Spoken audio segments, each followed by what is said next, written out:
ഓർമ്മയുണ്ടോ? പിന്നെ ഇരിക്കും. നീ എന്നെ ഇരുത്തണ്ട. എപ്പോഴാ ഖത്തറിന്ന് വന്നേ? കാശുള്ളവരിടയ്ക്ക് ഖത്തറിന്ന് വരും. എന്ത് ചെയ്യാ? ഓ വീണ്ടും വീണ്ടും ഐഫോണിൽ നിന്ന് കോള് വന്നു. ഓ ഷെയ്ക്കാണ് ഖത്തറിന്ന്.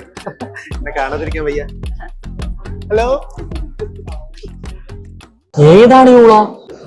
ഒന്നും പറയണ്ട, ഞാൻ പണ്ട് ഇവനെ ഒന്ന് റിജക്ട് ചെയ്തതാ. എന്തിന്? പണ്ട് ഇവൻ ഇങ്ങനൊന്നും അല്ലായിരുന്നടാ. ഇവിടെ ഏതോ ഒരു ഫാർമസിയില് ഒരു ഗതിയും പരഗതിയില്ല നടക്കുമായിരുന്നു. പക്ഷെ ഇപ്പൊ അവൻ ഏതോ ഖത്തറിൽ എക്സാം പാസ്സായി അവിടെ വലിയ ഏതോ ഫാർമസിയിലാണ് ജോലി കിട്ടിയത്. ഈ യൂളനെ വരെ പാസ്സാക്കിയിട്ടുണ്ടെങ്കിൽ അക്കാഡമി കൊള്ളാലോ. അതേതാ?